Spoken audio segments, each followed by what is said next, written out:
Hello, guys. My name is Desmond Eboy and welcome to Robin Minds Plus. About something that caught my eye, and you're a journalist with whyniger.com, and you guys during your covers, I think that was the cover for yesterday.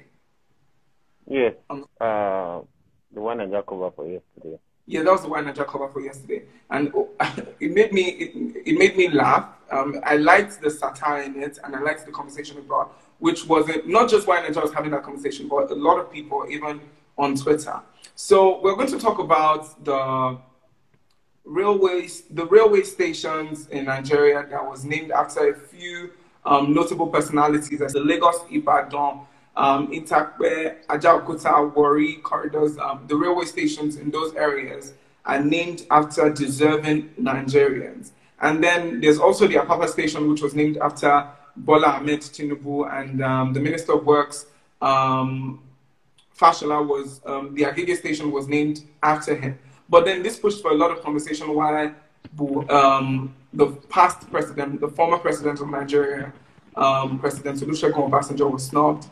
Do you think he was snubbed, or in this conversation, do you think that's the right way to look at the conversation? If you look at the announcement, the statement that was released on the Twitter handle of the presidency, now what you will discover is that about 30 Nigerians were honored by the president, having their name naming those train stations after them. But when you look at there's a pattern to the naming of those train stations. So most of the names there, especially those from the southwest, were people who held political office at the regional or state level at some point in time. For example, every former governor of Lagos in the last in this democratic dispensation, they had a train station named after them, except the immediate past governor of Lagos. That's talking about Akinwumi Ambode. You had Fashola, you had Tinubu there. You also have former governors, Mobolaji Johnson, who was the first governor of Lagos when it was created as a state in 1963. So you go to Bendel, Old Bendel, you see Ambrose Ali, you see Dr. Samuel Bomudia. So it was more of a regional arrangement, and that's because the train station is that corridor is the Lagos Ibadan corridor. So, but for the ones in the south, that's where you had a former president talking about Dr. Goodluck Jonathan, and it's obvious. I think the reason is obvious because the train revolution, as we will know it, started with Dr. Goodluck administration. But we need to understand that there are larger issues from this naming of the train stations. For me, I don't think it's good enough that of about almost 30 persons that were so named, we had only one woman. We had only one woman on that list. It's not. It reminds us of the fact that this present administration isn't really doing much in terms of recognizing the efforts of women. It just goes to show that more has to be done. And as it relates to what we did in the cover, where we brought up, we were not the one pushing for it. We only amplified a former lawmaker's voice, talking about Senator Shehu Sani, an activist and a former senator representing Kaduna Central, that made that proposition and said, okay, we want a train station in Kaduna named after Tolulope Arotile. And we think that it's the right call, and there will be nothing wrong with naming such after. But why do you think there was an uproar on Twitter? Because a lot of people tend to question the body language of the current president of Nigeria. So why do you think there was an uproar to this at this time?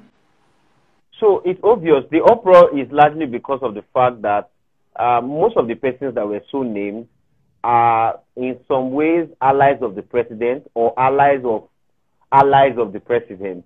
I mean, the president's allies, let's put it like that. So you had Tinubu Oshibanjo, the vice president. You have Fashola, who is a minister in his government, two-time minister.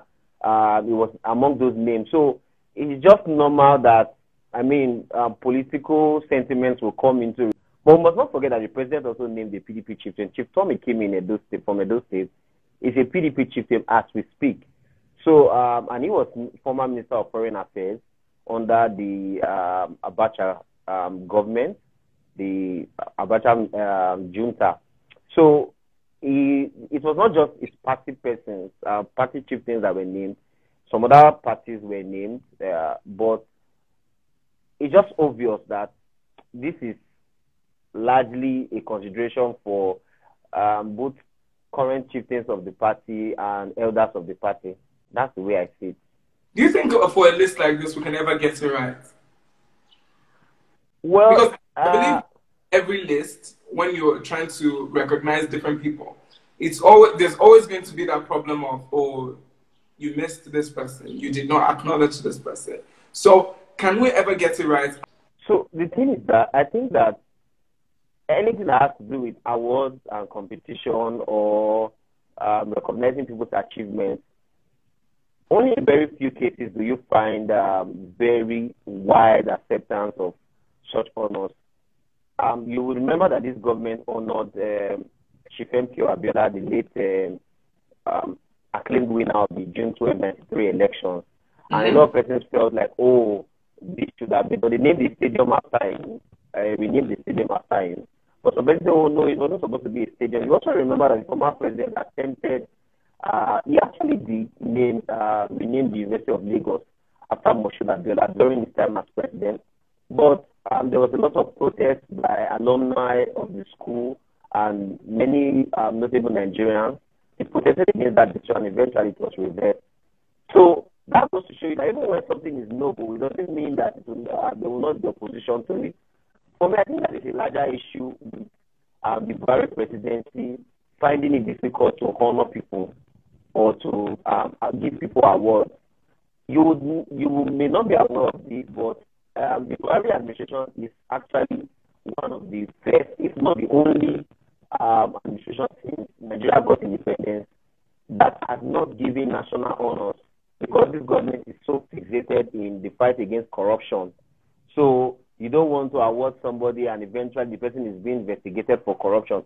But even at that, there are still a lot of Nigerians who are doing very well. Okay, if not in politics, but in entertainment. If not in entertainment, in sports. If not in sports, in various areas of our national life, that you have Nigerians who are doing so much to bring honor to the country and they are not being honored. So you using the coming up with the excuse that you have to have Nigerians who deserve this as when it relates to productivity and merit, it does not really suffice, because this was what the presidential media advisor Garba Shehu said in sometime last year when he was interviewed and they asked him that question, that we've noticed that the President Buhari administration since 2015 does not organize national awards that is supposed to be a yearly thing.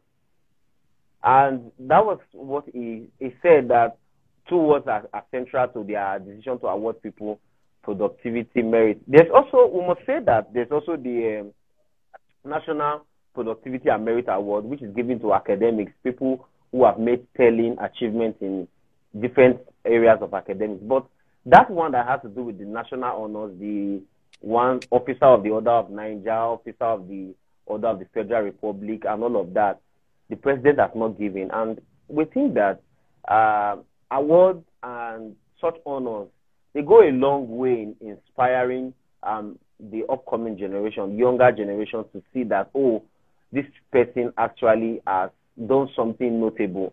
All right, thank you so much for doing this, Timidayo Taiwo-Sadiq, and doing that. Thank you, Desmond. It's always a pleasure.